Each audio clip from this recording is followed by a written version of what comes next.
The rain had been falling for 3 days straight. I pressed my forehead against the cold window of the bus, watching the dense forest blur past in shades of gray and green. The smell of wet earth mixed with the stale air inside the vehicle, and I could hear the rhythmic drumming of water against metal, a sound that had become the soundtrack to my anxiety. My hands trembled slightly as I clutched the worn canvas bag on my lap. Everything I owned in the world fit inside it now. 23 years old, and I was starting over, again. The other passengers kept their distance, as they always did. I'd learned not to take it personally anymore, though the ache never quite disappeared. There was something about me, something quiet, something that made me fade into backgrounds while others naturally drew the light. My pale blonde hair hung limp around my face, and I knew my clothes, though clean, marked me as someone from the edges of society. Someone forgettable. Someone alone. The bus lurched to a stop at the border station, and my stomach clenched. This was it. The Shadowpine territory. I'd heard the stories, of course, everyone had. The packs that lived here were old, powerful, and they didn't welcome outsiders easily. But the job posting had been clear. Human staff needed at the royal estate. Room, board, and wages that would let me send money back to the orphanage where I'd grown up, where kids still needed what I'd never had, stability. "Last stop," the driver called out, his voice rough. "Anyone getting off here better be sure. They don't let just anyone back out once you cross that line." I stood on shaky legs, slinging my bag over my shoulder. Only 2 other people exited with me, a middle-aged woman with tired eyes and a young man who wouldn't meet anyone's gaze. We were the desperate ones, I realized. The ones with nowhere else to go. The rain soaked through my thin jacket within seconds. The border station was nothing more than a wooden shelter with 2 guards stationed beneath it, massive men with eyes that gleamed amber even in the dim afternoon light. Werewolves. My heart hammered against my ribs. "Names," one of them growled, not unkindly, but with the authority of someone who'd never had to ask twice. "Emma Whitfield," I said, my voice barely audible over the rain. He checked his clipboard, then jerked his head toward the road beyond. "Royal Estate sent transport. Should be here soon. Wait over there." The 3 of us huddled beneath a large pine tree, its branches offering minimal shelter. The woman introduced herself as Margaret, a cook. The young man said nothing, just stared at the ground.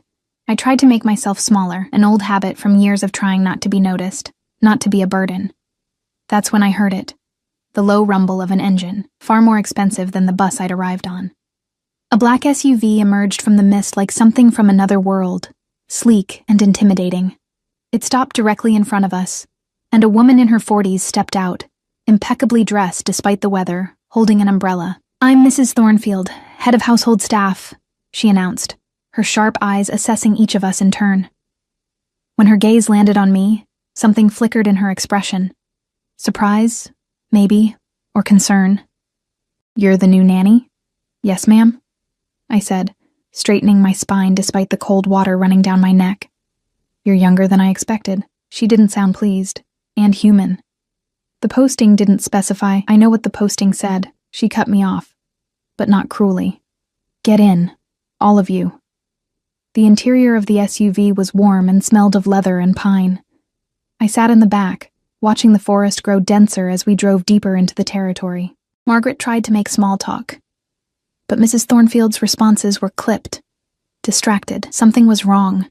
I could feel it in the tension of her shoulders, the way she kept checking her phone. "Is everything all right?" I asked quietly, then immediately regretted it. Who was I to question her? But Mrs. Thornfield met my eyes in the rearview mirror, and for a moment, her professional mask slipped. "The household is in transition. The young lady you'll be caring for, she's 7 years old. Her name is Lily. Her mother passed away 6 months ago." My chest tightened with familiar pain. I knew what it meant to lose a mother, even one I'd barely known. "I understand," I said softly. "I'll do my best for her." Something in Mrs. Thornfield's expression softened. "See that you do. She hasn't spoken since the funeral." The estate emerged from the forest like a castle from a fairy tale, all stone and tall windows, with towers that pierced the low-hanging clouds. It was beautiful and imposing, and utterly intimidating. This was the royal seat of the Shadowpine Pack, home to the Alpha King himself. I'd seen his photograph once, in a newspaper at the library. Dark hair, fierce eyes, a face carved from granite and authority. Elias Thorncrest. They said he was ruthless in protecting his territory, that he'd unified the northern packs through strength and strategy. They said he'd loved his mate with an intensity that had shocked even the wolf community, where such bonds were sacred. They said he'd been destroyed by her death. "You'll meet him eventually," Mrs. Thornfield said as we pulled up to a side entrance. "But he's not been himself. He focuses on pack business, on territory security. His daughter..." She paused, choosing her words carefully. "Lily needs someone patient, someone kind, someone who won't give up on her." "I won't," I promised, and meant it with everything in me. The staff entrance led to a warm kitchen where several people worked, their movements efficient and practiced. They looked up as we entered, and I felt their assessment, some curious, some skeptical. A few had the telltale grace of wolves even in human form. I was the outsider here, the weak human among predators. "This is Emma," Mrs. Thornfield announced. "She'll be caring for Miss Lily. I expect you all to help her adjust."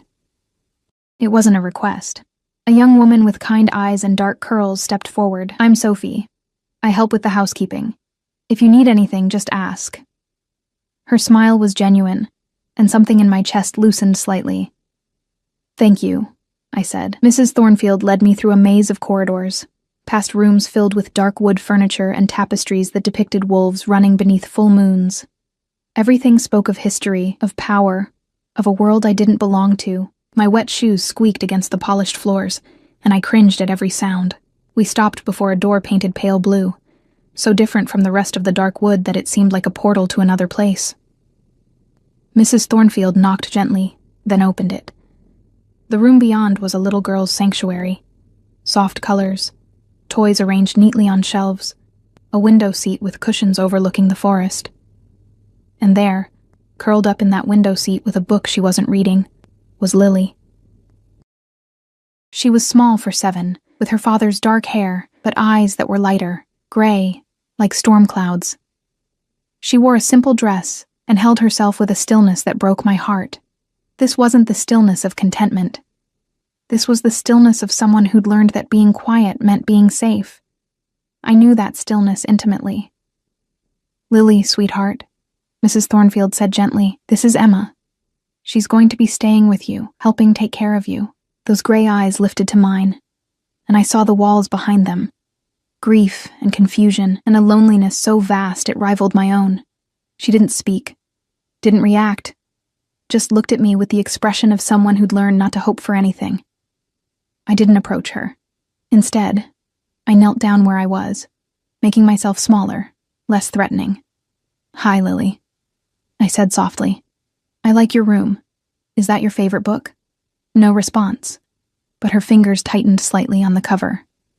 "I love books too," I continued, keeping my voice gentle. "When I was little, I didn't have many, but there was one about a garden that could only be found if you were truly looking for it. Not with your eyes, but with your heart." I paused. "Maybe sometime you could show me your favorites. Only if you want to." For a moment, nothing. Then, so subtle I almost missed it, Lily's chin dipped in the smallest of nods. Mrs. Thornfield released a breath I hadn't realized she was holding. "I'll show you to your room, Emma. It's connected to Lily's through that door." She pointed to a white door I hadn't noticed.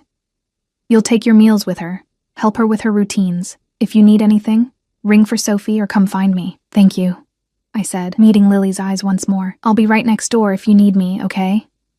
Another tiny nod. My room was simple but comfortable. A bed, a dresser, a small bathroom. Luxury compared to the shared dormitory I'd left behind. I changed into dry clothes and tried to calm my racing heart. This wasn't just a job. This little girl was grieving, trapped in silence by pain too big for her small body to contain. I understood that too. That evening, Sophie brought dinner on a tray, soup and bread for both Lily and me. She showed me how Lily preferred things, the routines that had been established. "She eats in her room mostly," Sophie explained quietly. "His Majesty, he tries. But it's hard for both of them. He works late most nights. He doesn't see her?" I couldn't help the question. Sophie's expression grew sad. He does. But I think it hurts him to look at her. She has her mother's eyes. She squeezed my hand briefly. Just be patient. With both of them. I sat with Lily while she picked at her soup. I ate my own meal slowly, not forcing conversation, just being present. The rain had finally stopped, and the forest beyond her window glistened in the fading light. The woods are beautiful here, I said quietly. I grew up in the city. I'd never seen so many trees until today. Lily's spoon paused. She was listening. I was scared on the bus ride, I admitted. I didn't know what to expect, but then I saw your room and I thought, someone who loves soft colors and keeps their books so neat must be someone worth knowing. Those gray eyes flickered to me, and I saw something behind the walls. Curiosity, maybe, or the faintest spark of connection. We fell into a comfortable silence. I helped her get ready for bed, following Sophie's instructions about the nighttime routine. Lily accepted my help but didn't invite more. That was okay. Trust took time, and I had learned patience in harder schools than this. I was closing the connecting door to give her privacy when I heard it, so soft I almost missed it. Good night. My heart squeezed. I turned back, but Lily had already burrowed under her covers, her dark hair spread across the pillow. Good night, Lily, I whispered. Sweet dreams. I left the door cracked open, just enough to hear if she needed me, and collapsed onto my own bed. Exhaustion pulled at me, but beneath it was something unexpected. Hope. Maybe I could help this little girl. Maybe I could give her what I'd always wished someone had given me. Someone who stayed. I was drifting off when I heard the footsteps in the hallway. Heavy, measured, the tread of someone who carried authority in every movement. They paused outside Lily's door. Through the crack, I could see a shadow, tall and broad-shouldered. The Alpha King, checking on his daughter. I held my breath, not wanting to intrude on the moment. I heard the door open wider, heard him step inside. There was a long silence, and I imagined him standing there, looking at the small figure in the bed, wrestling with grief and guilt, and all the things that came with surviving when someone you loved didn't. I'm sorry, I heard him whisper, his voice rough with emotion. I'm so sorry, little one. Then he was gone, the door clicking shut softly, his footsteps retreating down the hall. I stared at the ceiling, my own eyes burning with unshed tears. This house was full of grief, full of people trying to survive in the aftermath of loss. I might be human, might be weak by their standards, but I understood pain, and maybe, just maybe, that understanding was exactly what this place needed. The rain started again near dawn, a gentle patter that lulled me into deeper sleep. I dreamed of forests and storms, of a little girl who'd forgotten how to speak, and a king who'd forgotten how to hope. I dreamed of finding a way to reach them both. The morning came with pale sunlight filtering through my window, turning the rain-soaked world into something almost magical. I woke to the sound of birds and the distant murmur of voices from somewhere deep in the estate. For a moment, I forgot where I was. Then reality settled over me like a familiar weight. I was in the Shadow Pine estate. I was responsible for a grieving child. And somewhere in this vast house was an Alpha King who carried his own grief like armor. I dressed quickly in simple clothes, dark pants and a soft sweater, and knocked gently on the connecting door. Lily, may I come in? Silence, but not rejection. I opened the door to find her already awake, sitting at a small desk by the window with colored pencils scattered before her. She was drawing something, her small hand moving with careful precision. Good morning, I said softly, approaching slowly. Did you sleep well? She glanced up at me, those storm-gray eyes assessing, then returned to her drawing. I could see it now. A garden, full of flowers in impossible colors, purple trees and blue grass, and a sun that shone silver instead of gold.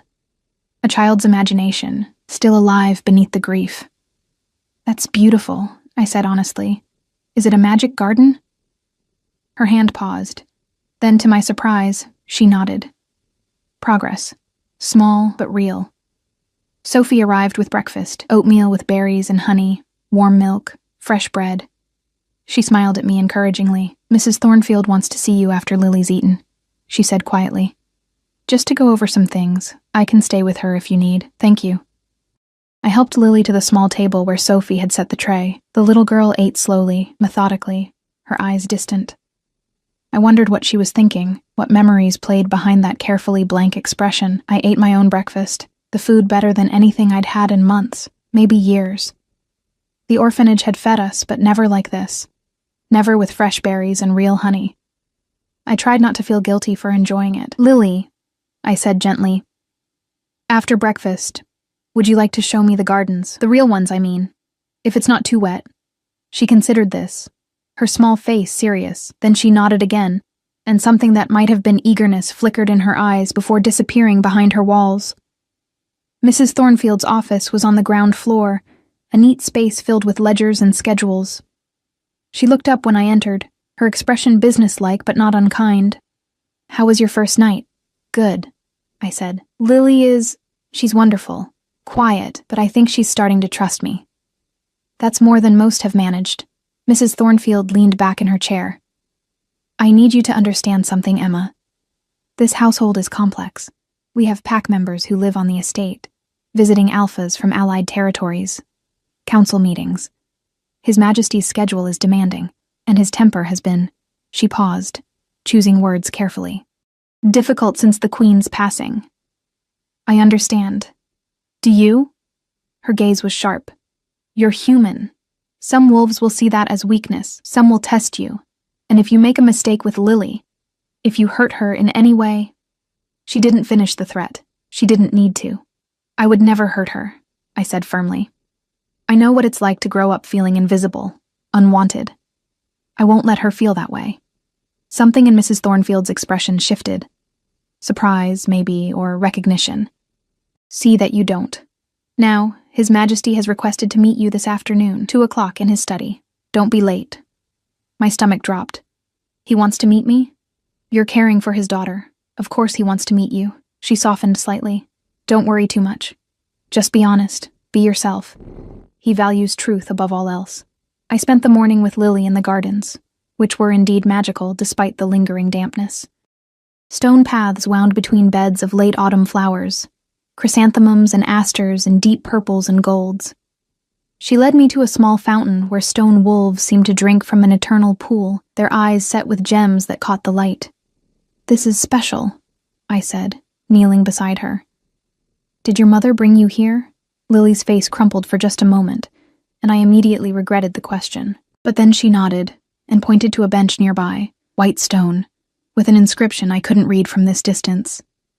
We walked over together. The words were carved in elegant script. "For my beloved Celeste, who taught me that strength and gentleness are not opposites but partners. Forever yours, E.T." My throat tightened. Elias Thorncrest had loved his wife enough to carve her memory in stone, to place it in this garden where his daughter would see it and remember. The grief in this house suddenly made more sense. It wasn't just loss. It was the loss of someone who'd balanced the darkness with light. Lily touched the inscription with small fingers, tracing the letters. Then she looked up at me, and I saw the question in her eyes. "Did you lose someone too?" "My mother left me at an orphanage when I was very small," I said quietly, sitting on the bench and feeling the cold stone through my clothes. I don't remember her face, but I used to imagine she had good reasons, that maybe she loved me but couldn't keep me safe. I don't know if that's true, but it helped to believe it. Lily climbed up beside me, so close our shoulders almost touched. We sat there in silence, two people who understood absence, who knew the shape of the holes left behind. "You know what I learned?" I continued softly. "That the people who stay matter more than the people who leave. And I'm going to stay, Lily. As long as you need me, I'll be here." She leaned against me then, just slightly, and I felt the trust in that small gesture like a gift. I put my arm around her carefully, and she didn't pull away. We stayed like that until Sophie came to find us, calling that lunch was ready. Lily's hand found mine as we walked back to the house, and I held it gently, marveling at how such a small thing could feel so significant. Lunch was in the nursery, sandwiches and soup and apple slices. Lily ate better than she had at breakfast, and even smiled slightly when I made a clumsy attempt to cut my sandwich into the shape of a flower like hers.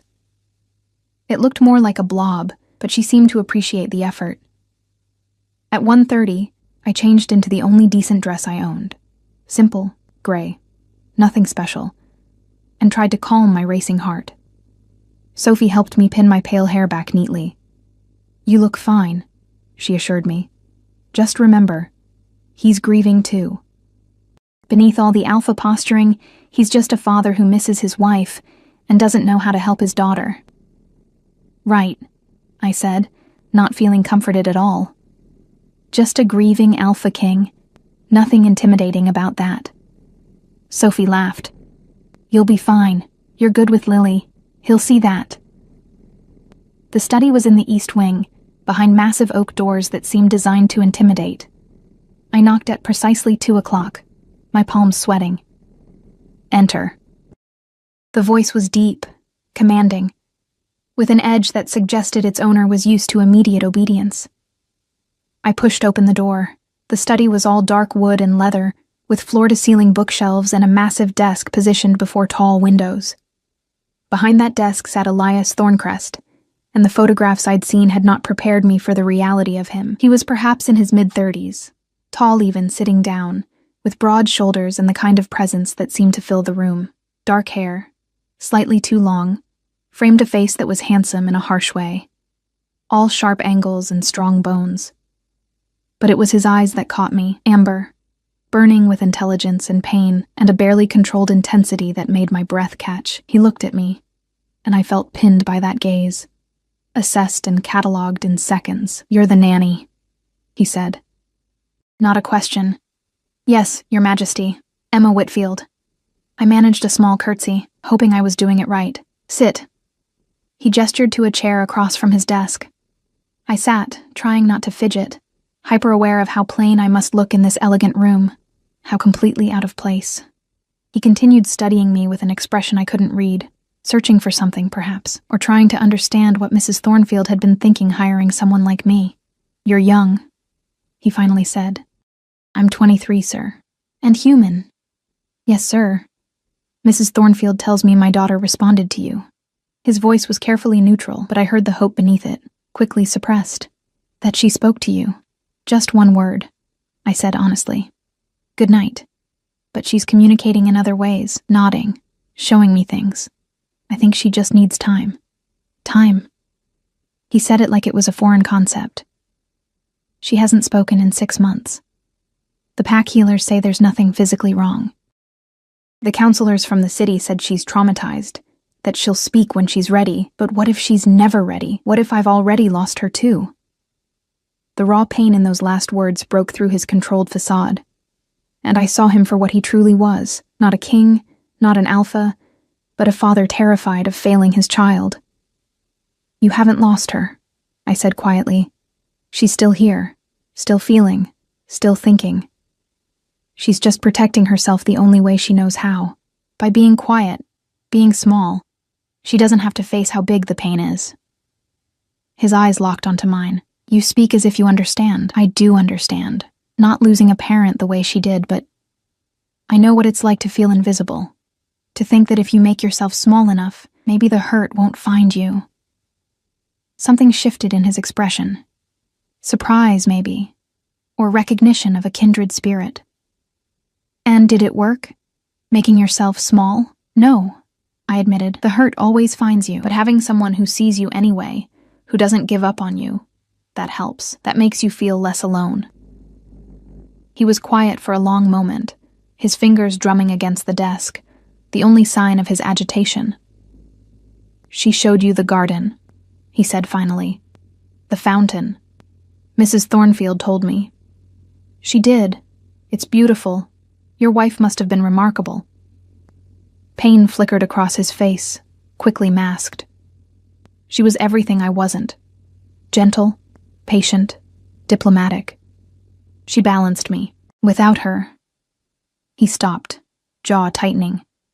"Without her, I'm all edges and anger. Lily needs softness, and I don't know how to give that to her anymore." "Maybe you don't have to be soft," I said carefully. "Maybe you just have to be present. She knows you're grieving too. Children understand more than we think. Maybe she just needs to know it's okay to hurt, that you're both allowed to miss her mother together." He stared at me, and I worried I'd overstepped, that I'd said too much. I was nobody, a human girl with no credentials beyond a kind heart and a childhood full of holes, Who was I to advise an alpha king on his own daughter? But then he nodded slowly. You're either very wise or very naive, he said. I haven't decided which. Maybe both, I offered, and was rewarded with the ghost of a smile. Take care of her, he said. And it sounded like both a command and a plea. Help her find her voice again. I'll try to be around more. To be present, as you said. She'd like that, I said softly. He dismissed me with a nod, already turning back to the papers on his desk. A king returning to his duties, the brief vulnerability locked away again. But as I reached the door, his voice stopped me. Emma. I turned back. He was watching me with an expression I couldn't quite read. Thank you, he said quietly. For seeing her. For seeing us. My throat was too tight to speak, so I just nodded and slipped out the door. I found Lily in her room, coloring at her desk. When I entered, she looked up and tilted her head in question. I met your father, I said, sitting on the floor beside her. He loves you very much. You know that, right? She nodded, but her eyes were sad. A child's understanding that love sometimes isn't enough to fix everything. He's going to try to spend more time with you, I continued, and I'll be here too. Both of us, trying our best. Is that okay? Another nod, firmer this time. That evening, as I tucked her into bed, Lily's small hand caught my sleeve. She pointed to the book on her nightstand, a story about a girl and a wolf who became friends despite the world saying they shouldn't. You want me to read it? I asked. She nodded eagerly, the most animation I'd seen from her. I settled beside her and began reading, doing different voices for the characters, getting invested in the story. Halfway through, I felt her relax against me, her breathing evening out. By the last page, she was asleep. I closed the book carefully and was about to leave when I heard footsteps in the hallway. Through the cracked door, I saw him, Elias, standing in the shadows, watching his daughter sleep with an expression of such longing and pain it made my chest ache. Our eyes met across the dim room. For a moment, we were just two people bound by care for the same small girl, both of us trying to help her heal while carrying our own wounds. Then he turned and walked away, silent as a shadow. I returned to my room and lay awake for a long time, thinking about broken families and the strange ways people tried to put themselves back together. Outside, an owl called in the darkness, and somewhere in the forest, wolves howled their ancient songs. I was beginning to understand that this place, these people, they were all trying to survive loss the best they knew how, and somehow, impossibly, I'd been given the chance to help them. I didn't know if I was strong enough, wise enough, good enough, but I was going to try. 3 weeks passed like pages turning in a beloved book, slowly at first, then with gathering momentum as the story found its rhythm. Lily began to emerge from her silence in small, precious ways. She still didn't speak with words, but her drawings became more detailed, more expressive. She started leaving them on my pillow. A girl with pale hair holding hands with a smaller girl with dark hair, both of them smiling. A house with warm yellow windows. A garden where wolves and humans walked together without fear. Each drawing felt like a confession, a glimpse into the hope she was afraid to voice aloud. The household staff accepted me gradually, their initial skepticism softening into cautious friendship. Sophie became my guide through the complex social dynamics of the estate, explaining which pack members were friendly and which still saw my humanity as an insult to their world. The cook, a broad-shouldered woman named Helena, started saving special treats for Lily and me. Cookies shaped like stars, bread still warm from the oven. You're good for the girl, Helena told me one morning, pressing a mug of hot chocolate into my hands. She smiles more. We hear her laugh sometimes through the walls. That sound. We thought we'd never hear it again. She's healing, I said softly. Slowly, but she is. And him? Helena's eyes were knowing. Is he healing too? I thought about that. Elias had kept his promise. He took breakfast with Lily twice a week now, stiff and uncertain but trying. I'd watch them from the doorway, my heart aching at how carefully they moved around each other, both terrified of saying the wrong thing, of breaking something already so fragile. But there were moments. Small ones. Last week, Lily had shown him one of her drawings, a wolf standing protectively over a small girl. His hand had trembled as he held it, and I'd seen him blink rapidly, fighting tears he wouldn't allow himself to shed in front of her. "He's trying," I said finally. "That's something." The autumn deepened into early winter. The gardens took on a stark beauty, all bare branches and frost-touched grass. Lily and I developed our routines. Lessons in the morning. She was brilliant, reading far above her level. Walks in the afternoon. Stories before bed. She began to request specific books, pointing at the ones she wanted. And once, when I did a particularly silly voice for a grumpy troll character, she'd laughed out loud, a sound so pure and unexpected that I'd nearly cried. But the nightmares still came. I'd wake to the sound of crying through the connecting door, soft and muffled, like she was trying not to disturb anyone even in her sleep. I'd go to her, sit beside her bed, smooth her dark hair back from her face. "It's okay," I'd whisper. "You're safe. I'm here." She'd cling to me, her small body shaking, and I'd hold her until the fear passed and sleep returned. In the morning, we never spoke of it. She'd just press close to me at breakfast, needing the reassurance of physical presence. It was during one of these nighttime vigils that everything changed. I'd just gotten Lily back to sleep, her breathing finally even, when I heard voices in the hallway. Low, urgent, wrong for the late hour. My instincts prickled with warning.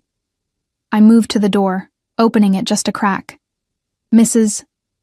Thornfield stood there, with two pack members I recognized from the security detail. Their faces were grim. "We need to inform His Majesty," one of them was saying. "There's been a breach at the northern border. 3 wolves dead, torn apart. It looks like—" "Not here," Mrs. Thornfield hissed, her eyes flicking toward Lily's door. Then she saw me, and her expression tightened. "Emma, is Lily asleep?" "Yes. What's happening?" "Nothing you need to worry about. Stay with her. Don't open this door for anyone except myself or His Majesty. Do you understand?" Fear coiled in my stomach. "Is there danger?" "Just do as I say." She was already moving down the hallway, the security detail following. I closed the door and locked it, my heart pounding. Whatever was happening, it was serious enough to frighten even Mrs. Thornfield, who never seemed rattled by anything.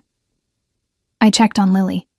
Still sleeping, oblivious to the threat lurking beyond these walls. I settled into the chair beside her bed, watching the shadows, listening for any sound that didn't belong. The hours crawled past. Around 3 a.m, I heard footsteps running, shouting in the distance, then silence, heavy and ominous. I stayed awake, my body tense with alertness I didn't know I possessed. Dawn came gray and cold. Lily woke to find me still in the chair, and her small face creased with worry. She pointed at me, then at the bed, asking why I hadn't slept. "Just making sure you were safe," I said, forcing a smile. "Nothing to worry about." But she wasn't fooled. Children never are. Sophie arrived with breakfast later than usual, her face pale and her hands shaking as she set down the tray. "Mrs. Thornfield says to keep Lily inside today," she said quietly. "No gardens, no wandering." "Sophie, what's going on?" She glanced at Lily, then back at me. "There was an attack last night, rogues from outside the territory. They're saying—" She lowered her voice to barely a whisper. "They're saying it might have been targeted, that someone's testing our defenses." My blood ran cold. "Are we safe here?" "The estate is locked down, extra guards everywhere. His Majesty is—" She paused. "He's not in a good state. The attack happened near where the Queen died. It's brought everything back." Oh God. No wonder Mrs. Thornfield had been so shaken. "Thank you for telling me," I said softly. After Sophie left, I tried to maintain normalcy for Lily's sake. We read books, played quiet games, drew pictures. But I could feel her anxiety. She knew something was wrong, could probably sense the tension thrumming through the entire household. Around noon, there was a sharp knock on the door. "Emma, it's me," Mrs. Thornfield's voice. I opened it to find her looking exhausted, worry lines deep around her eyes. "His Majesty wants to see Lily. In his study. Now. Is he all right?" "Just bring her, please." I helped Lily into a dress, brushed her hair, tried to project calm I didn't feel. "Your father wants to see you," I said gently. "Is that okay?" She nodded, but her hand found mine and held tight. We walked through hallways that felt different now. The guards more visible, their weapons less concealed. Pack members we passed looked tense, their conversations stopping when they saw us. The whole estate felt like it was holding its breath. The study door was ajar. I knocked softly and heard that familiar voice. Rougher now, strained. Come in. Elias stood by the window, his back to us, hands clasped behind him so tightly his knuckles were white. He wore dark clothes, and even from behind I could see the rigid set of his shoulders, a man barely maintaining control. Lily, he said without turning. Come here, please. She hesitated, looking up at me with uncertain eyes. I squeezed her hand and walked with her across the room. We stopped a few feet from him, waiting. He finally turned, and I had to suppress a gasp. He looked like he hadn't slept in days, his eyes red-rimmed and burning with barely suppressed rage. But when his gaze landed on Lily, the rage cracked, revealing the fear beneath. There are threats to our territory, he said, his voice carefully controlled. Threats I'm going to eliminate. But until I do, I need to know you're safe. Protected. Lily nodded solemnly, understanding more than he probably realized. I'm going to be away more, he continued, and pain flickered across his face. Out with the security teams, hunting the ones responsible. Mrs. Thornfield will oversee the household. But Emma? His eyes shifted to me. Emma will stay with you at all times. She doesn't leave your side. Do you understand? Another nod. He knelt then, bringing himself to her level, and I saw his hands shake as he reached for her. I can't lose you, he said, his voice breaking. I can't. You're all I have left of her. All I have left of anything good. I need you to be safe. Lily threw herself into his arms, and he caught her, holding her so tightly I worried he might hurt her. But she didn't protest. She just wrapped her small arms around his neck and held on. I turned away, giving them privacy, but his voice stopped me. Emma, stay. I turned back, confused. I'm trusting you with the most precious thing in my world, he said, his amber eyes meeting mine over Lily's dark hair. If anything happens to her, nothing will, I said firmly. I promise you, I'll keep her safe. You're human, he said, not cruelly but stating fact. Fragile. If rogues breach the estate, you won't be able to fight them. Then I'll hide her. I'll run with her. I'll do whatever it takes. My voice was steady, certain. I won't let anyone hurt her. He studied me for a long moment, and something in his expression shifted. Respect, maybe, or the beginning of trust. I believe you, he said quietly. Lily pulled back from him, and I saw tears on her cheeks, the first I'd seen her cry. She touched his face gently, and he closed his eyes as if her touch caused him pain. I love you, little one, he whispered. So much. I'm sorry I haven't been better at showing it. She pressed her forehead to his, a gesture so tender my own eyes burned with tears. Then he was standing, his mask of control sliding back into place. Take her back to her room. Mrs. Thornfield will brief you on security protocols.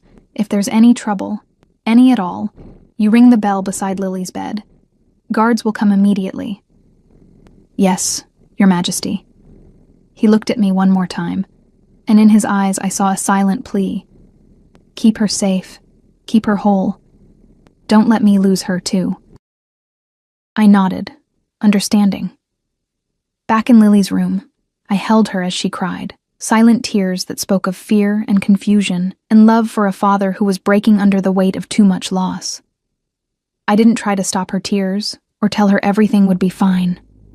I just held her and let her feel what she needed to feel. That night, Mrs. Thornfield came herself to review the security measures. Panic buttons, safe rooms, evacuation routes. She showed me where weapons were hidden, just in case, though you probably couldn't use them, and made me memorize the faces of the wolves assigned to our protection. The Alpha is out hunting, she said quietly. He won't stop until he finds who's responsible. But Emma, you need to understand. This estate, this pack, we've been targets before. The Queen's death wasn't an accident. It was an assassination, and we never found who ordered it. If these attacks are connected, they want Lily, I said, understanding dawning with horrible clarity. Mrs. Thornfield's silence was answer enough. Then they'll have to go through me, I said firmly. She smiled sadly. You're brave, girl. Foolish, maybe, but brave. The days that followed were tense. Elias didn't return, and rumors spread through the estate like wildfire. He'd found the rogues. He was tracking them north. There'd been battles. Pack members came and went at all hours, grim-faced and speaking in hushed tones. I kept Lily inside, tried to maintain routine and normalcy. We baked cookies with Helena, learning to knead dough and shape it into stars and moons. We organized her books by color, creating a rainbow on her shelves. We made up stories about the wolves in the forest, giving them names and personalities and happy endings. But at night, when Lily was asleep, I'd stand by her window and watch the dark forest, wondering what was out there, wondering if whoever wanted to hurt this family would come here, would try to take this little girl from the father who already grieved too much. On the 5th night of Elias's absence, I was dozing in the chair beside Lily's bed when I heard it, a sound that didn't belong, scratching, soft and deliberate at the window. My eyes flew open. The room was dark except for the small nightlight by Lily's bed. I looked at the window and saw a shadow there, too large to be a bird, too deliberate to be a branch. Someone was trying to get in. My heart hammered against my ribs as I moved silently to Lily's bed, gently shaking her awake. Her eyes opened, confused and frightened. I put a finger to my lips, then pointed to the window. She saw the shadow and went rigid with fear. I grabbed her hand and we moved toward the connecting door to my room, where the panic button was, but the scratching stopped, and I heard voices outside in the hallway. Low, unfamiliar. We were trapped. I pulled Lily into the closet, the largest piece of furniture in the room, and closed the door from the inside. In the darkness, I held her close, my mind racing. The panic button was in my room. The door to the hallway was locked, but not enough to keep out a determined wolf. We had minutes, maybe less. Lily's hand found mine in the darkness, squeezing tight. I squeezed back, trying to send reassurance I didn't feel. Then I heard it, the window sliding open. Someone was inside the room. The closet was dark and cramped, smelling of cedar and lavender. Lily's small body pressed against mine, trembling. I could hear her heart racing, or maybe it was my own, pounding so hard I thought it might give us away. Footsteps crossed the room, heavy, deliberate, not trying to be quiet anymore. "I know you're in here, little princess," a male voice said, low and mocking. "Come out, and this will be easier for everyone." Lily's fingernails dug into my arm. I held her tighter, my mind spinning through impossible options. The panic button was in my room, unreachable. The hallway door was locked, but I'd heard voices outside, accomplices waiting. We were cornered. "Think, Emma. Think." The footsteps came closer to the closet. I could see shadow movement through the crack in the door. A large shape, prowling. My breath caught in my throat. Then, through the window he'd entered, I heard a sound that made my blood surge with hope. A howl. Deep, furious, unmistakable. Not the rogues. Pack wolves. Our guards. The intruder cursed viciously. "They're early. Move." He barked to someone outside, and suddenly there were multiple sets of footsteps rushing, chaos erupting. The closet door flew open, and I screamed. I couldn't help it. But the man who stood there wasn't looking at us anymore. He was staring at the window, his face twisted with rage and fear. He was young, maybe 30, with scars across his jaw and eyes that gleamed yellow even in human form. "You," he snarled, looking back at us. "You're coming with—" He didn't finish. Something massive and dark crashed through the window in an explosion of glass and wood. A wolf, black as midnight, and easily twice the size of any normal animal. Its eyes burned amber gold, and the rage in them was absolutely primal. Elias. He'd come home. The rogue shifted instantly, bones cracking and reforming, and suddenly a gray wolf stood where the man had been. But he was smaller, weaker. He knew it.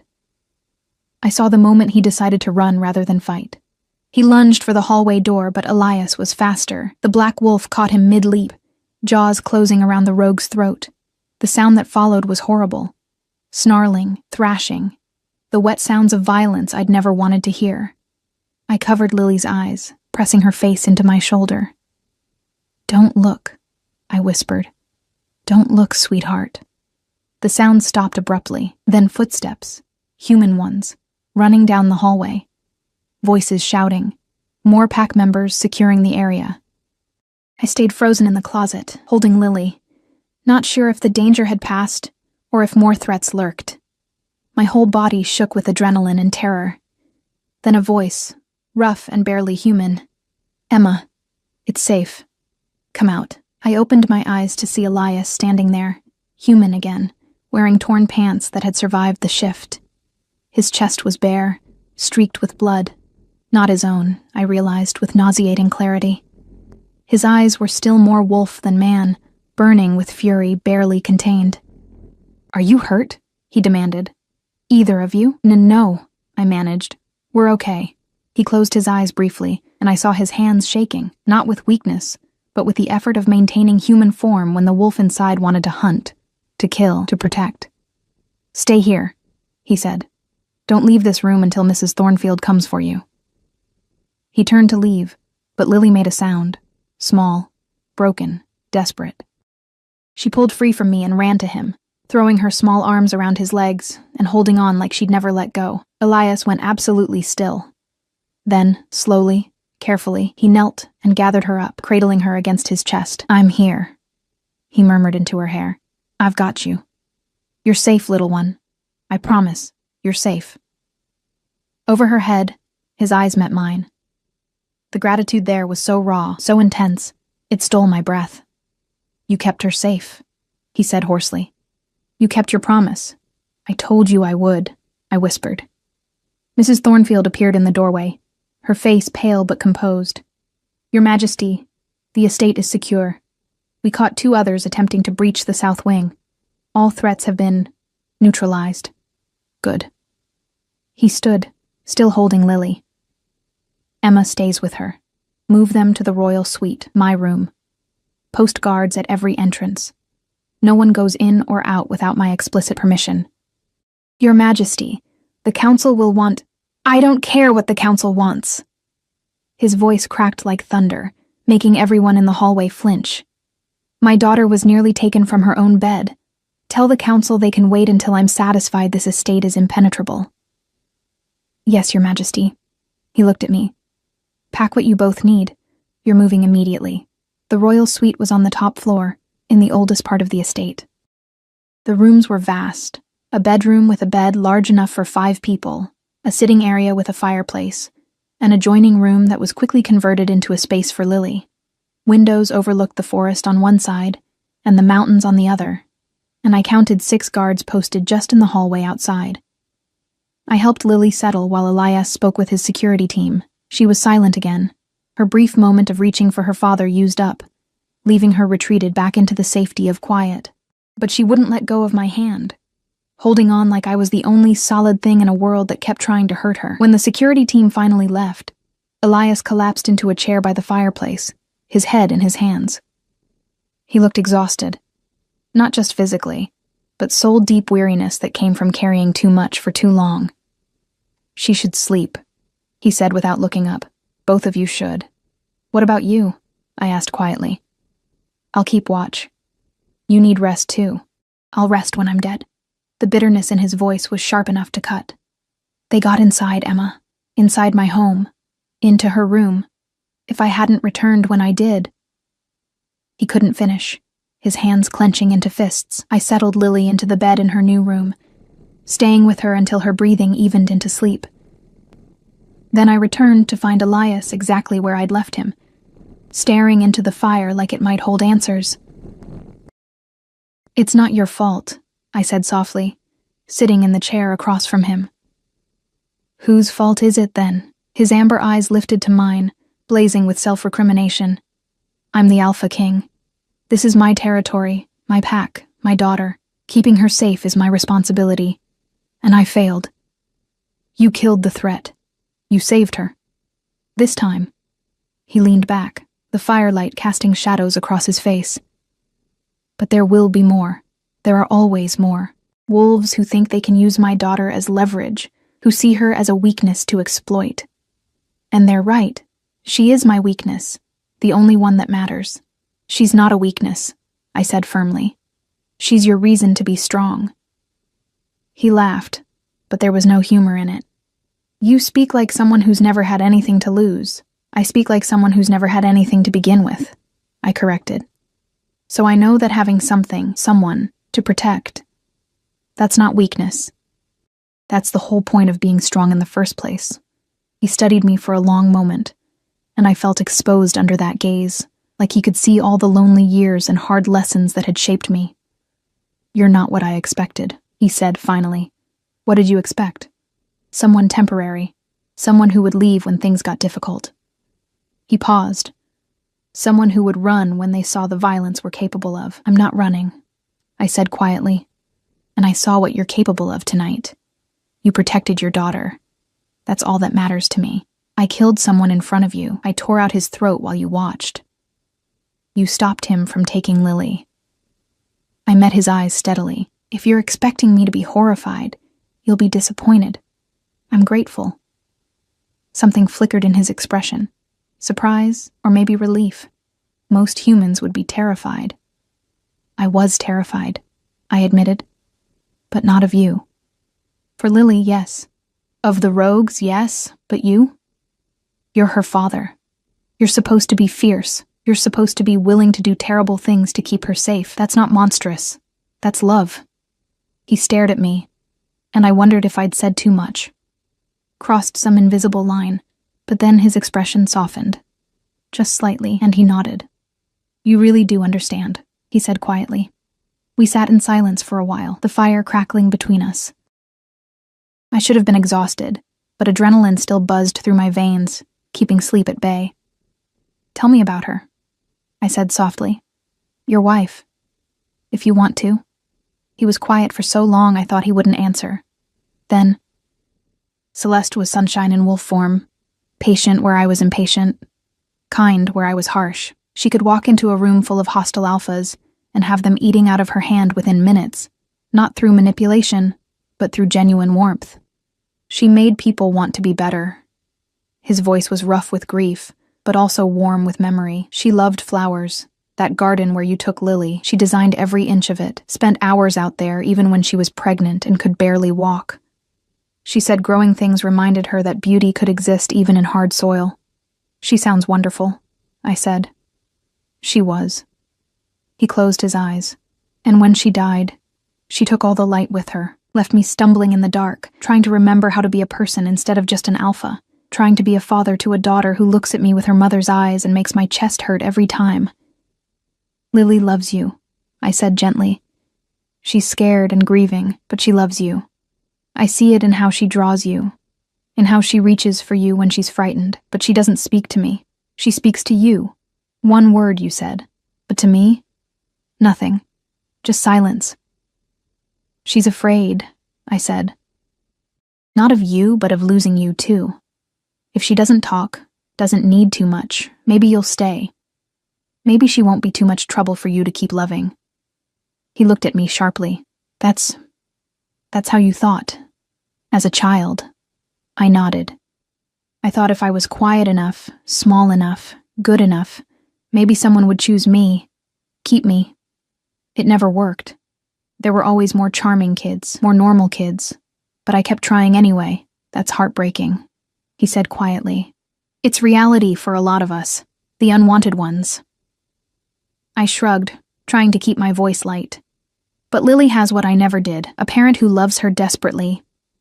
She just needs to feel safe enough to believe it won't be taken away. And how do I do that? You're already doing it. You came home. You fought for her. You moved us here, surrounded us with guards. You're showing her that her safety matters more than anything." I leaned forward. "Now you just have to show her that her voice matters too, that she can cry, can rage, can speak her mother's name without it destroying you." He absorbed this, his jaw working. "You're right," he said finally. "God help me. You're right. I've been so afraid of my own grief that I've made her afraid of hers. Grief isn't the enemy," I said softly. "Silence is." We talked for hours that night, long after the fire burned low. He told me about Celeste, about the early days of their bond, about Lily as a baby. Curious and fearless, always laughing. I told him about the orphanage, about learning to read by sneaking into the library, about the loneliness that had shaped me into someone who understood invisible children. It was the most honest conversation I'd ever had with anyone, made possible by darkness and exhaustion, and the strange intimacy of shared crisis. When dawn finally painted the windows gray, he stood. "You should sleep. Really sleep. I'll watch over her." "Will you sleep too?" "Eventually." He moved toward Lily's room, pausing at the doorway. "Emma, thank you. For tonight. For every night. For seeing what I was too blind to see. That's what I'm here for," I said softly. He nodded and disappeared into his daughter's room, and I heard him settle into the chair beside her bed. A father keeping vigil. Making up for lost time, I collapsed onto the sofa in the sitting room, not wanting to presume to use the massive bed in the main chamber. Sleep took me under quickly, and for once, I didn't dream of being unwanted. I dreamed instead of a little girl finding her voice, and a broken king learning to put himself back together. The days that followed brought change like a tide. The attack had shaken the entire pack, forcing Elias to acknowledge that isolation wasn't protection, it was vulnerability. He called in allied packs, strengthened border patrols, conducted investigations into how the rogues had gotten so close. And through it all, he stayed close to Lily. He took meals with her daily now, sat with her during lessons, read her bedtime stories in a deep voice that stumbled over the silly parts, but always got through to the end. She watched him with cautious hope, like a flower turning toward uncertain sun. 1 week after the attack, I woke to find both of them gone from the suite. Panic seized me until Sophie arrived with breakfast and a note. "We're in the garden. Join us when you're ready. E.T." I dressed quickly and hurried outside, my heart still racing with residual fear, but when I found them at the fountain, all my worry evaporated. Elias sat on the white stone bench, and Lily sat beside him, showing him a book. As I approached, I heard his voice, soft and raw. "Your mother loved this story. She read it to you every night when you were small." Lily nodded, then did something that stopped me in my tracks. She opened her mouth, and in a voice rusty from disuse but clear as bells, she said, "Read it, Papa, please." Elias went absolutely still. Then his face crumpled, tears spilling down his cheeks, the first I'd seen him shed. "Oh, little one," he choked out, pulling her close. "I've missed your voice so much." She held him while he cried, this fierce alpha king who'd forgotten how to be vulnerable, and I saw the beginning of their healing in that embrace. When he finally composed himself, he saw me standing there and smiled. A real smile, bright and transformative. "She spoke," he said, wonderment in his voice. "I heard," I said, my own eyes burning with happy tears. "Because of you," he said. "Because you showed us both that it was safe." I shook my head. "Because you were both ready." Lily looked at me then, and mouthed 2 words I could read clearly. "Thank you."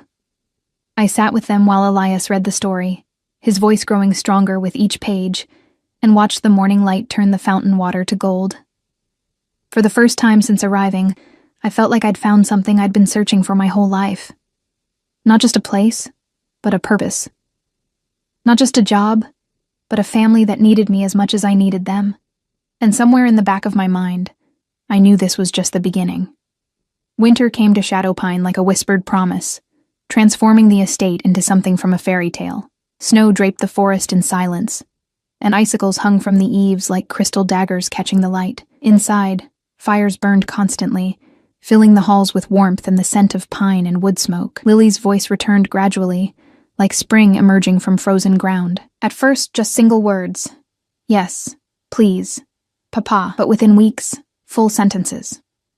She talked about her mother now, sometimes with tears but always with love, and Elias listened with patient attention, no longer flinching from the memories.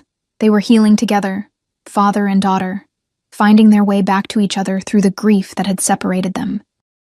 And I watched, grateful to have been part of their journey, even as I wondered where my own path would lead once they no longer needed me. It was a Thursday afternoon, 3 months after the attack, when everything shifted again. I was in the library with Lily, helping her with a reading assignment, when Mrs. Thornfield appeared at the door. "Emma, His Majesty would like to see you in his study. Lily can stay with Sophie." My stomach clenched with immediate worry. Had I done something wrong? Was this the moment they told me I was no longer needed? Lily must have sensed my anxiety because she grabbed my hand. "It's okay, Emma," she said softly. She'd become quite talkative now, making up for months of silence. Papa probably just wants to talk. I squeezed her hand and followed Mrs. Thornfield through the halls, my mind racing. The older woman's expression gave nothing away, though I thought I caught the hint of a smile at the corners of her mouth. Elias stood by the window when I entered, his back to me, hands clasped behind him, a familiar pose now. He'd filled out again over the past months.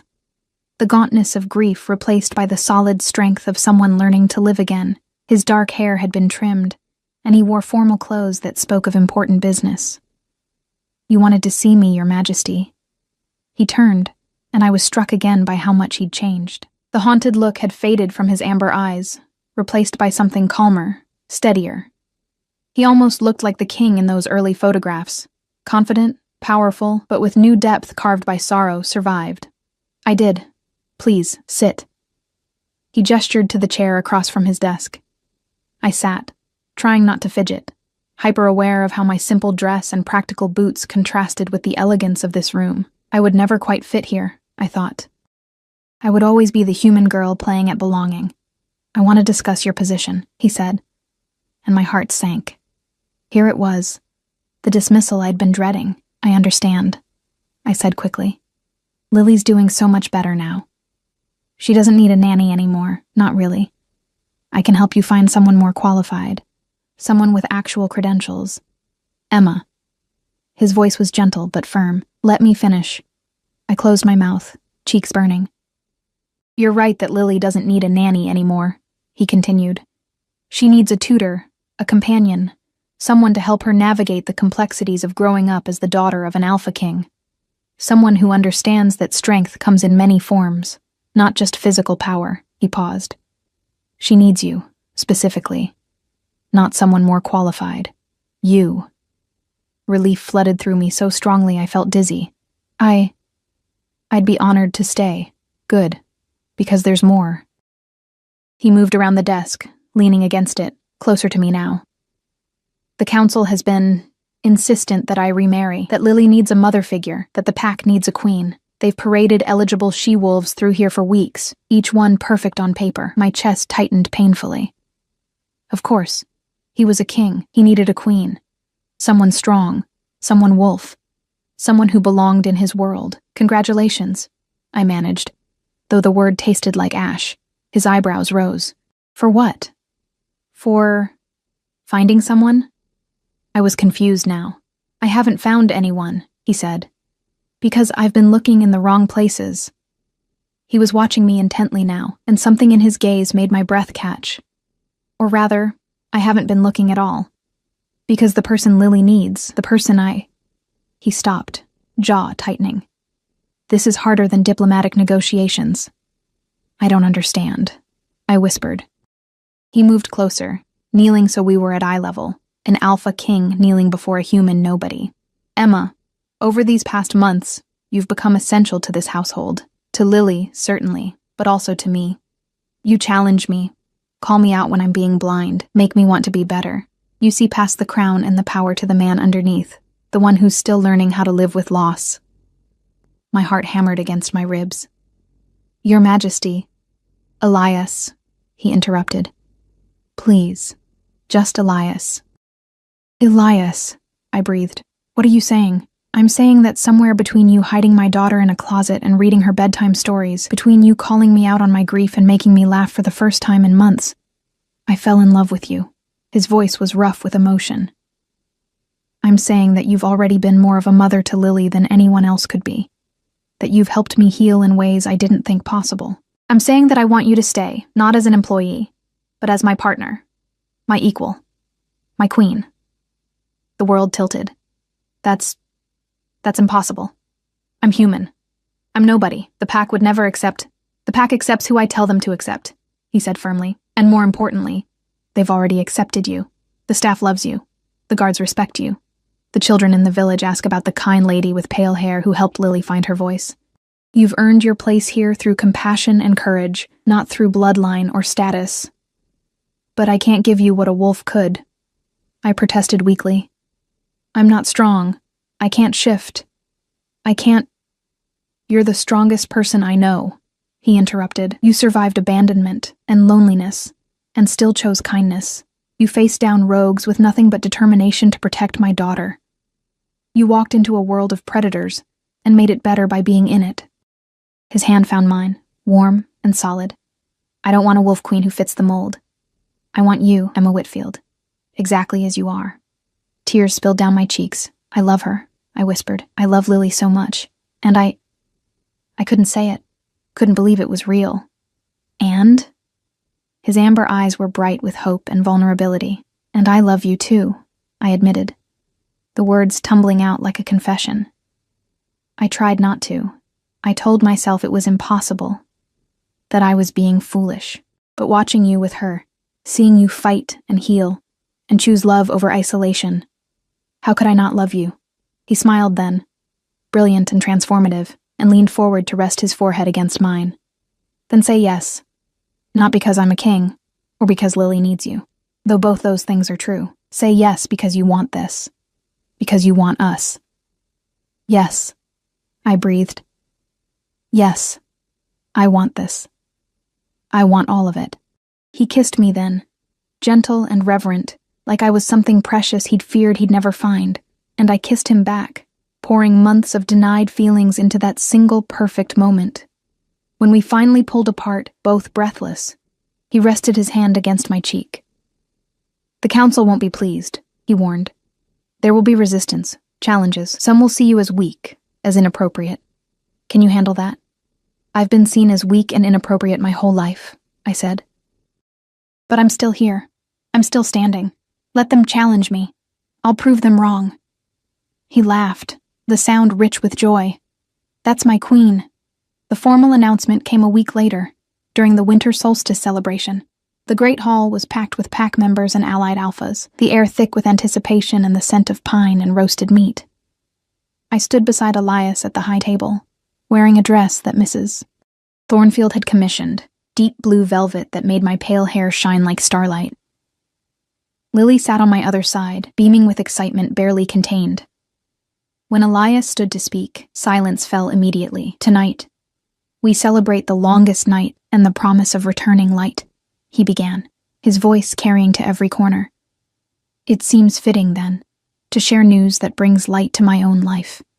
His hand found mine, warm and sure. I've asked Emma Whitfield to be my wife, to stand beside me as queen, and to continue being the mother my daughter already knows her to be. She has accepted. The silence that followed was heavy, shocked, uncertain. I felt eyes on me from every direction, assessing, judging. My old instincts screamed at me to make myself smaller, to apologize for taking up space. But then Lily stood on her chair, small but fierce, and shouted, "Emma's going to be my mama, and she's the best." The spell broke.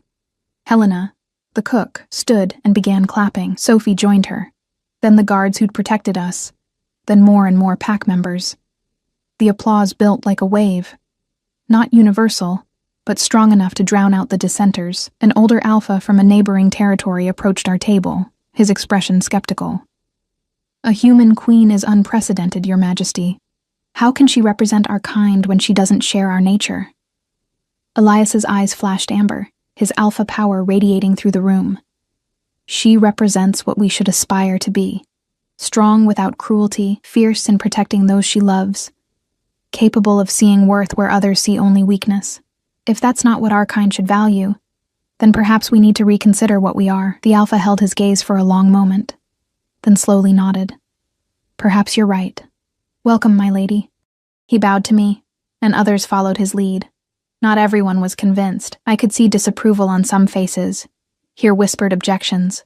But enough accepted me. Enough saw that I'd earned my place, that the resistance felt manageable. That night, after the celebrations ended, the three of us returned to the royal suite, soon to be our family quarters. Lily was exhausted but happy, chattering about the desserts and the dancing. I helped her into her nightgown and tucked her into bed.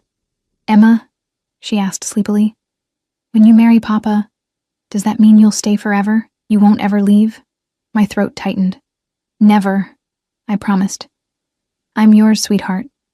For as long as you want me. Forever then," she said firmly.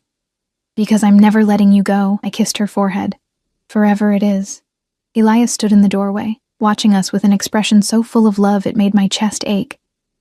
When I joined him in the sitting room, he pulled me close. "Thank you," he murmured into my hair. "For what?" "For choosing us. For taking a risk on this broken little family." His arms tightened around me, for showing us that the pieces could be put back together, even if they never quite fit the same way again.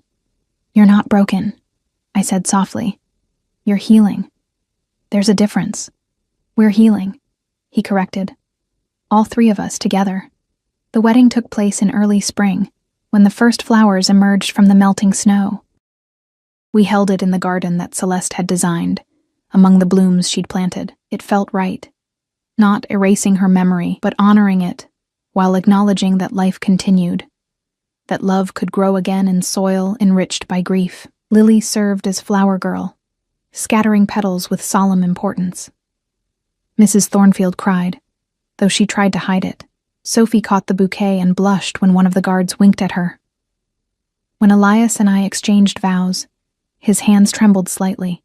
"I promise to choose you every day," he said, "to see you, hear you, cherish you, to build a life where you never feel invisible or unwanted again." My own voice shook. "I promise to stand beside you, to challenge you when you need it, and support you always. To love Lily as my own, to be brave enough to belong, even when it's scary." Hark! The kiss that sealed our marriage was witnessed by hundreds, but it felt like we were alone, just two people who'd survived loneliness and loss, choosing to face the future together. Life settled into new rhythms after that.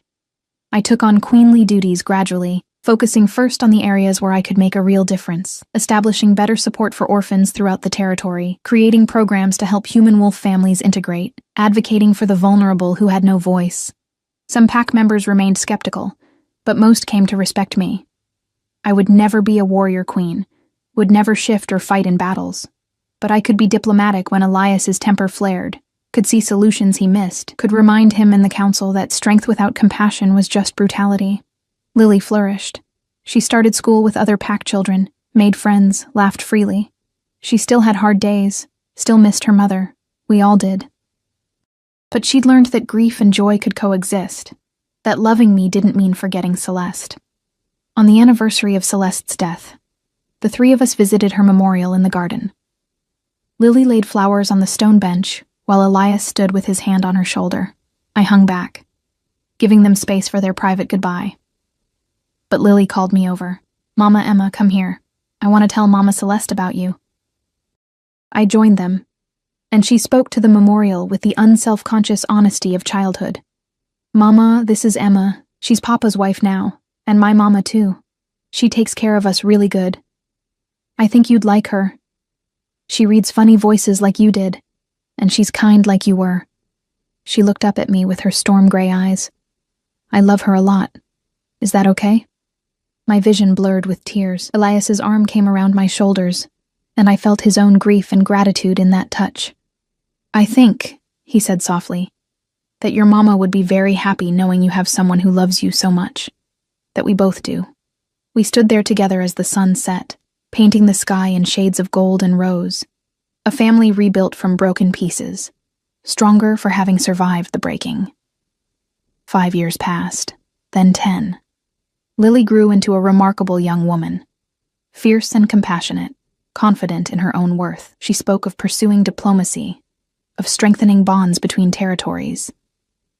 She wore her dual heritage, wolf and human influence, as a badge of honor. "I'm who I am because of both my mothers," she told me once. "Mama Celeste taught me to find beauty in everything. You taught me that strength comes in many forms. Together, you made me whole." The pack prospered under our joint leadership. Elias handled military and territorial matters, while I focused on social programs and alliance building. We balanced each other, complemented each other's weaknesses, celebrated each other's strengths, and we loved each other, deeply, constantly, with the appreciation of people who knew how rare and precious such love was. On a spring morning, much like the one where our story began, I stood in that same garden watching Lily practice a speech for the Interpack Council. At 17, she was already commanding attention, already proving herself worthy of the legacy she'd inherit. Elias came up behind me, wrapping his arms around my waist. What are you thinking about? About how far we've all come, I said, leaning back against him. About that terrified girl on a bus, convinced she didn't belong anywhere, who somehow found everything she'd been searching for. That girl was brave, he murmured. She just didn't know it yet. She learned, I said. You and Lily taught her. We taught each other. He turned me to face him, his amber eyes warm with love. You saved us, Emma. You saved my daughter, and you saved me. Never doubt that. We saved each other, I corrected, echoing his words from so long ago. That's what family does. Lily finished her speech and ran over, nearly knocking us both down with her enthusiastic hug. How was that? Did I sound authoritative enough? You sounded perfect, I said, smoothing her dark hair. Your father and I are so proud of you. Both of you are biased, she said. But she was beaming. Absolutely, Elias agreed. Comes with the territory of being your parents. We stood there together, the three of us, in the garden where Celeste's memory lived in every bloom. The white stone bench bore a new inscription now, added on our 5th anniversary, and for Emma, who taught us that families are not just born, but chosen, not just inherited, but built with love. Always and forever, E.T. Somewhere in the forest, wolves howled their ancient songs. In the village, children played without fear. In the estate, staff moved through their routines with efficiency and pride. And in this garden, a family stood together, proof that love could grow even in the hardest soil, that broken people could heal, that belonging was something you could choose and be chosen for in return. I had started as an invisible girl with nothing, expecting nothing, hoping for nothing. I had become a queen, a mother, a woman who knew her own worth. But more than that, I had become someone who was truly, completely, irrevocably loved. And I had learned to love in return, fiercely, faithfully, without fear. That was the real transformation, not the crown or the title or the power. Just the simple, extraordinary miracle of belonging, of being home.